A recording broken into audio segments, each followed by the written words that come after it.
hopefully we don't have any technical difficulties like we did yesterday.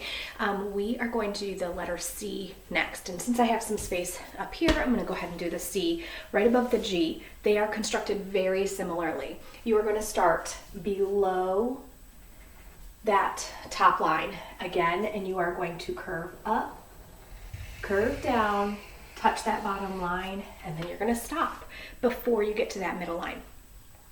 So what I want you to take, I forgot to do this yesterday, what I'd like you to do is take your finger, point to that dot. I want you to pretend you're curving up, curving down, and then stop. With the lowercase c, we're going to start below that middle line. I'm going to start with a dot. We're going to curve up to the middle line, curve down to the bottom line, and then stop. Use your finger, point to that dot, curve up, curve down, and then stop. Okay, now we'll go ahead and switch. Okay, so what we're going to do is we're going to find the C. I'm going to go ahead and put a dot at the very top of the C, and then I'm going to curve around, curve down to the bottom line, and stop. Okay, I want you to go ahead and trace that 3 times before we go down to the lowercase c. Starting at the top, curve up, curve down, stop. Now for the lowercase c, basically the exact same thing. We're going to start a little bit below. Notice that they started right at the middle line. I'm going to ask you to start a little bit below so you can curve up, curve down, and stop. Again, starting a little bit below that middle line, curve up, curve down, and stop. Last time tracing this one, starting a little bit below that middle line, curve up, curve down, stop.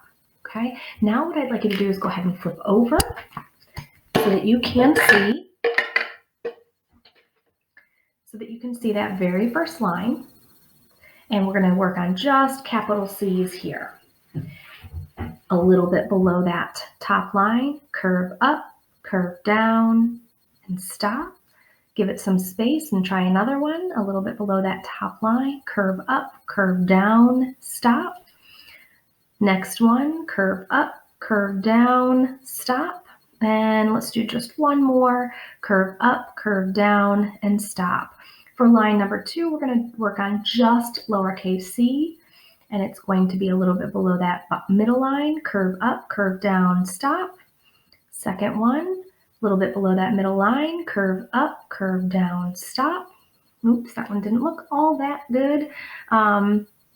Next one. Curve up, curve down, stop. And the last one, curve up, curve down, stop. All right, for line number 3 and number 4, you're going to work on the capital C and the lowercase c right next to it. I would like at least 3 sets, lowercase c following the uppercase c. Same thing on line 4.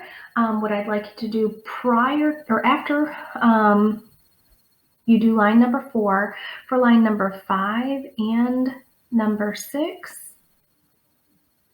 we are going to write the word can. So for the number 5, pretend can was the beginning of the sentence, and we're always going to use a capital for the beginning of the sentence.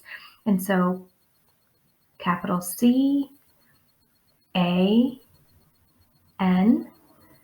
And after you write that word, you're going to give it at least 1 finger space.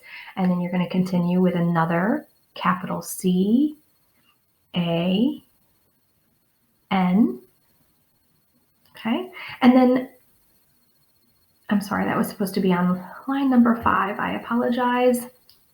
Okay, so but for line number 6, we're going to do a lowercase c, a, n, as if can was not the beginning of the sentence. And then the next one, c, a, n. None of these letters should be going above that middle line or below that bottom line. For line 7 and 8, you can practice any of the letters that we've worked on so far or any words containing those letters. All right, when you are done with this activity, please make sure you take a picture and upload it to your Seesaw